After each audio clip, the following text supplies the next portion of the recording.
sedang ditindas di Gaza, di Palestin.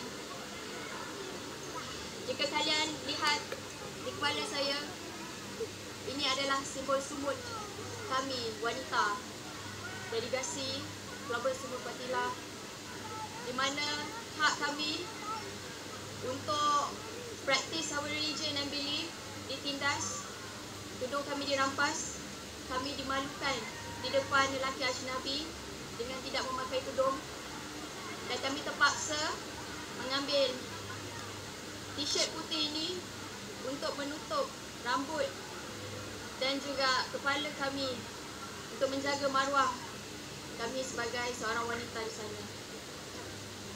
Jadi nanti kalian semua akan berpeluang untuk mendengar cerita pada setiap delegasi-delegasi yang terlibat dalam misi kali ini.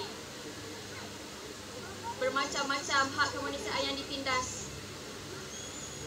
Access to clean water, access to medication, access to sanitary products, violence dan macam-macam lagi. Tapi itu hanyalah mungkin kurang 1% daripada penderitaan dan hak asasi manusia yang ditindas di dalam Palestin, di dalam Gaza. Jadi saya wakil kami di sini rasa sangat bangga dengan mendengar suara-suara yang sangat kuat menyambut kami kembali.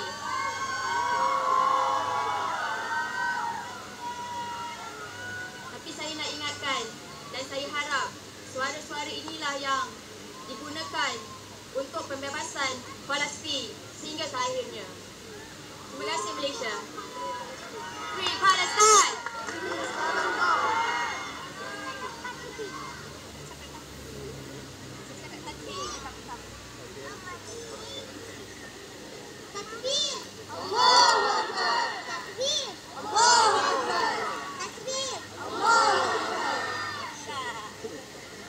InsyaAllah yang terakhir atas permintaan saya jemput Ardel untuk menjemput semua ke Aziata. Beliau duduk dalam keadaan yang kurang sihat tapi semangat dia luar biasa. Jadi kita bagi semangat yang paling luar biasa kepada Sri Kandi kita dan Ardel.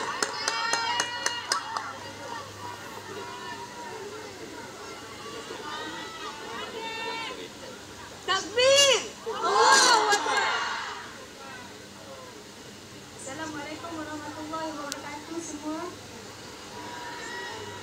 Terima kasih sebab secara sukarela untuk hadir untuk menyambut kami semua. Allahu Akbar. Saya tak dapat untuk berkongsikan banyak. Saya harap semua dapat hadir ke Aziata untuk bersama-sama solidariti demi Palestin. Boleh? Terima kasih semua. Allahu Akbar.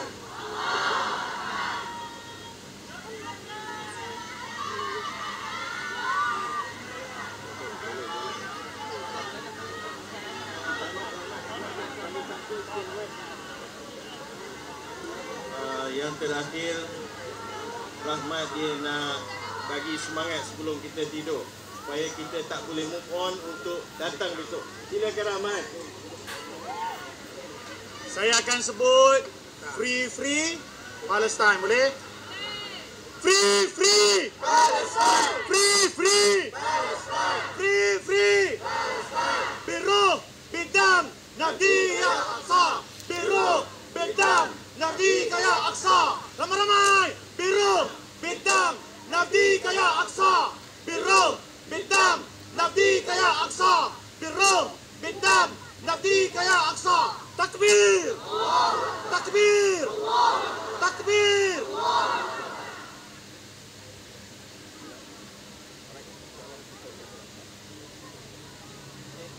Terima kasih semua. Kita jumpa besok. Assalamualaikum warahmatullahi wabarakatuh. Oh, seronoklah siapa yang dapat pergi tu. Ibu tak boleh tahan masa ada. Memang menitis jugalah air mata. Ada. Dia betul-betul tak sihat tu. Tapi ya Allah, semangat dia tu. Semangat dia tu kuat lah. Memang dia apa nama tu tak sihat tu, sebab dia kalau ikutnya dia masa dekat Istanbul dia duduk atas kursi roda. Tapi dia punya semangat tu, ya Allah ya Tuhan, memang membuatkan